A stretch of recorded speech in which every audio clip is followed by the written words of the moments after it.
That's exactly what I did, and I'm pleased to say that Elizabeth Kinney, the mother of 4 who was convicted over her text messages, joins me in the studio now. Elizabeth, thank you for coming in and joining us today for this debate. Just first of all, just to clear up exactly what happened to you, explain to me and the viewers what went down. I was assaulted by a male acquaintance. And physically or sexually? Physically. Physically. Physically. It wasn't my ex-partner. It was a friend, like a group of friends. The female acquaintance that basically, she basically was getting jealous over me because she started seeing my ex-partner. So she was trying to cause trouble for me, which ended up resulting in me getting attacked. After that, obviously, I went to the hospital and I sent her messages and pictures of my injuries, just to prove like what she'd caused. And obviously, I was very upset at the time. I'd had a like inflammation on my brain. I had a skull fracture, which made me not really feel like myself at the time. I was very upset and I was very angry with what had happened to me, which made me like say messages that I really wouldn't have said. So you sent her a load of messages. I mean, would you categorise them as abusive, highly abusive? It was more just to pointing to the fact that what had happened to me. I only just sent her pictures of my injuries, and obviously said like, why would you cause this much trouble for me and stuff, and make up lies, and like which now resulted in me being attacked. And she then reported you. Yeah. For what she said were harassing messages. Yeah, it was a 5-minute period of time when I just. How did you feel when the police contacted you? Well, I was shocked. I didn't expect that. I mean, because these are private text messages. Throughout my life, I've had messages with my friends and we've fallen out and we've said things that aren't very nice to each other, but you would never really expect that to go any further than that. I've heard 11 police officers turned up. Yeah. I mean, that's completely ridiculous. Yeah, I'd left my front door open. I was waiting for my dad to come to the house. I was actually in the bath.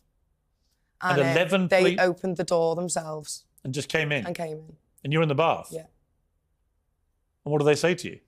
Well, I heard my name, which was one female out of the lot of them. And 10 male officers? Yeah. And then I heard my name and I thought, oh, it might be my sister because it didn't sound like someone who was... Because obviously I was upstairs in the bath. And then they just come up the stairs and they didn't give me any privacy or anything. Like I had to... You were naked? Yes. How did that make you feel? Disgusted and really upset. I was crying my eyes out. And what did they say to you? What did they say they were there for? Well, I was just asking them, can they just leave the female officer and can they please go downstairs? As obviously I was upset and I had no clothes on, and they kind of wanted to watch me get changed, and I was very upset about that. In the end, they did send the males down the stairs and the female officer sat with me. I was crying my eyes out. I was really upset. And then I said, well, what are you even here for? Because I was shocked. I was in utter shock. And she said, for malicious communications, hate crime and malicious communications. And I said, well, what for?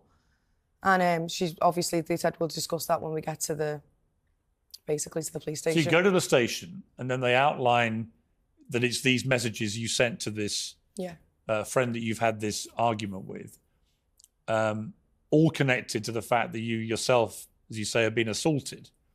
I'm not going to get into that so much as one of the more inflammatory things about this whole story, which Tucker Carlson picked up on, was in the course of these text messages, you use the F word. We've already said what that word is. He repeated it many times. I choose not to say it. You can do what you like. But that word, did you intend it in the messages to be a derogatory, homophobic slur? Absolutely because not. that is the alleged crime, is that you were promoting hate towards gay people by using that word. First of all, a lot of my friends are gay. I am not homophobic in any way, shape or form. The word in question is a word that in our town where we live, we associate that word with somebody who, well, mainly males who hit females. Like, it's never a word for a sexuality. It's always a word where we live in our context, as in, like, basically a weak person. For instance, my brother's best friend got sent off the pitch in football last week because one of the guys fell over and, you know, he called him that name, but it was just a joke. But he got sent off the pitch because, but in our context, like, it just means, like, and you got a weak. heavier. I mean, in the end, you pleaded guilty. First of all, why did you plead guilty? My solicitor told me to. Right.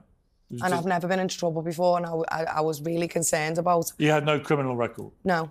Because the malicious communications offences, which is under which you were prosecuted, such as sending grossly offensive messages, can receive a hate crime sentence uplift if motivated by hostility towards a protected characteristic like race, religion, sexual orientation, or disability.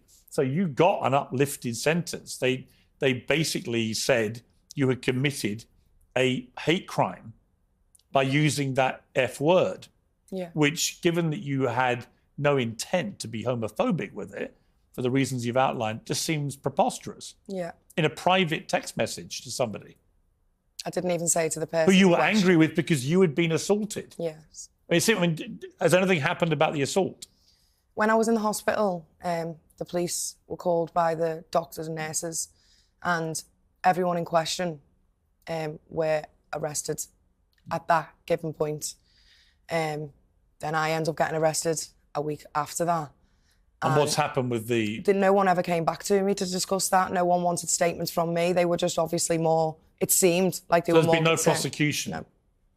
So the fact you were assaulted was deemed to be less serious, it would appear, than the fact you'd used this F word in communication, private communication with this woman you'd had a falling out with. Yeah. What do you feel about that? Very, very disheartened and upset. It's destroyed my character as a person. I've been a care assistant since I was 17, and I want to be a nurse. I like helping people. I want to save people's lives. I have got a good character. As obviously, I'm still working in my post now. My managers haven't let me go for the reason being they know me as a person. They stood by you. Mm-hmm. Everyone's got my back in this. Yeah, what reaction have you had from the community? Everyone's had me back, and everyone's been so supportive. I mean, I've not heard one bad word said about this whole, that everyone's just as disgusted as I am, how far it's got. I didn't even know it could be a crime.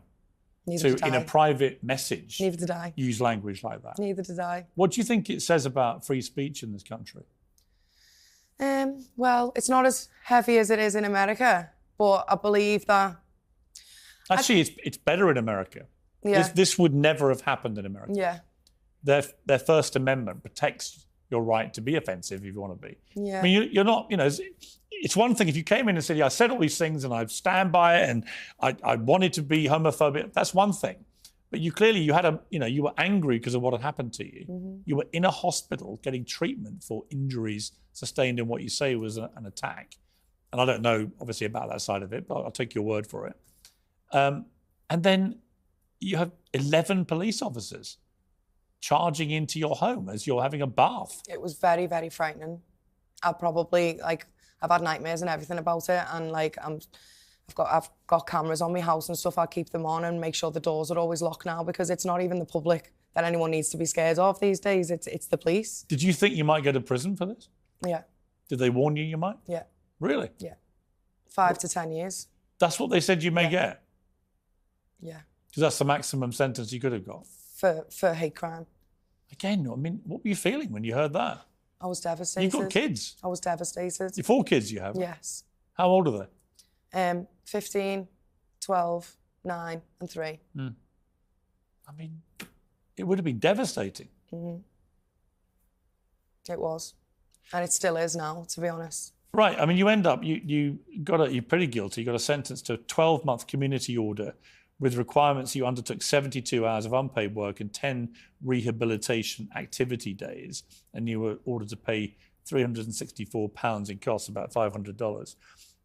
So you didn't go to prison in the end, which must have been a great relief. Yeah, of course. When you look back on the whole thing, though, what do you feel about it? I feel upset. The fact that I feel like I'm scared to even. I'm even scared to say the word now. That's why I'm saying the word in question, because that was Tucker Carlson's point, and the reason he kept saying it. I've known Tucker a long time. He wasn't saying it to be homophobic. He was saying it to make the point that he was in England and he didn't care about whether somebody was going to arrest him. He was suggesting that I didn't want to say it because I was fearful of arrest. That wasn't the case. I don't like using that word full stop. Neither do I. Because gay friends of mine say it's offensive to them, even though many of them use it. But it's the same argument as the N word for black people, right? They use it amongst themselves to reclaim that word, as they put it, and I understand that argument. But if a white person uses it at them, it's obviously a disgusting, racist slur. Yeah. And I think we all know that, right? What's extraordinary about this is I was talking to my team. None of us realised that using this particular word that got you into so much trouble in a text message could ever lead to a potential prison sentence in this country. Neither did I. It was shocking. And I'm still shocked now, if I'm honest. But obviously, I just believe that we all need to be careful with... Well, do we? So that's an interesting question about this. Do we need to be careful, or do we need to fight back a bit about this? Is it right that you're sitting here too scared of saying that word, even in the context of talking about what happened to you, and not as a slur? You know, we live in a free democratic society. You should be able to say it in the context of what happened to you without fear of arrest, it seems to me. And yet I understand why you don't want to, because you were told you might go to prison for 5 to 10 years. Not just that, obviously, it's not in my character. I did that after the assault, when I had a brain injury, and like you don't act like yourself, you act out of character when you've had an injury to What did your gay friends say about this? I've had some beautiful messages from one of my managers as well, saying that they know I am not homophobic, 100%. I am the most kindest, loveliest person, and to not take any notice about what's been said about me, and that everyone knows, and they've all got my back, and they're all on my side. Did any of the police feel uncomfortable about this when they were? No. Nobody's even asked me, am I okay after the attack? Nobody. So no one's followed up on the attack at all? No. I just find that extraordinary. So do I. Especially in the courtroom when I got charged, and the judges, nobody. The judges could see the pictures, the messages that I sent with the injuries, which were quite bad. And still, I wasn't asked, was I okay? Absolutely extraordinary. Elizabeth, thank you for coming in. You're welcome. I'm very sorry about what happened to you. Not least because you're just being very honest. You said, you know, you had 5 minutes of rage because of what had happened to you. You lost your mind a bit, used some intemperate language. You clearly regret it. You wish you hadn't done it. But to go through all that in England in 2025 seems to me absolutely outrageous. It is. I wish you luck with everything. Thank you. And with your career. Thank you very much for coming in. Thank you.